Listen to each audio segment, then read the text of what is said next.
Paano malalaman kung legit yung titulo na binebenta sa'yo o kung sino ba talaga yung may-ari ng property na yon? By the way, kung first time mo sa channel natin at gusto mo pa ng mga online tutorial videos katulad nito, please click the subscribe button. Kung sakaling bumibili ka ng property at gusto mong i-double check kung yung titulo ba nun ay nakapangalan talaga doon sa nagbebenta o existing pa ba yung title na yon, isang paraan para ma-check yun ay mag-order ng titulo online. Pwede rin naman kayong pumunta mismo sa branch ng LRA. Pero kung masyadong malayo yung LRA at gusto nyo gamit lang yung computer o cellphone ninyo, ma-check nyo na, pwede na kayong mag-request. Ang gagawin nyo lang ay mag-create ng account dito sa website nila. That's eservicio.lra.gov.ph. Pwede nyo tong i-access sa computer ninyo or sa cellphone nyo nga. From here, i-click lang tong request now at mag-click ng register. I-provide lahat ng information na hinihingi dito. Sa security question, sagutin lang to ng tama para just in case na nakalimutan nyo yung password ninyo o kailangan i-recover yung account ninyo, pwede nyong magawa yung pag-recover nga by answering yung security question.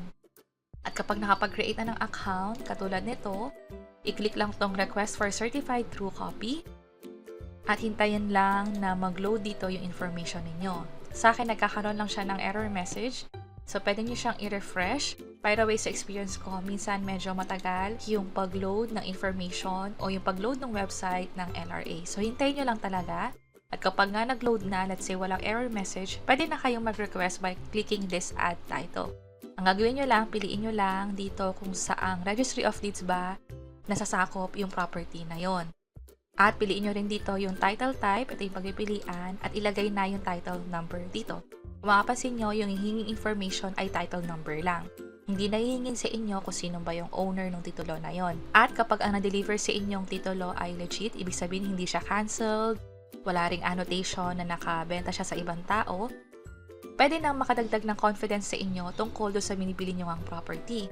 By the way, magkano nga ba yung magiging cost? Sa experience ko, ang binayaran ko para sa titulo ay umabot ng 759 pesos.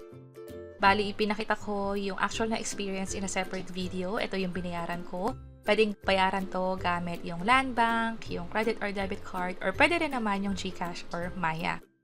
At since hindi rin naman ako nagmamadali, makakapaghintay naman ako, ginawa ko siya online. And speaking, gaano nga ba katagal ito madideliver sa inyo? Pwedeng umabot ng 3 to 5 working days kapag within Metro Manila at 5 to 7 working days naman kapag outside Metro Manila. Sa akin, sa experience ko, lumagpas ng 7 working days outside Metro Manila kasi ako. Possible dahil yan dito na kailangan pa ng additional 5 to 7 working days para doon sa mga manually issued titles kasi nag-require pa yon ng extra validation. So, pwede na kayong mag-order ng titulo online, especially kung sakaling gusto nyo makasiguro kung yung binibili nyo bang property ay may titulo at nakapangalan ba talaga doon sa taong nagbebenta sa inyo. Pwede nyo nang i-check yung actual na experience, yung step-by-step guide, share namin in this video. Sana makatulong and see you sa mga next videos. Bye-bye!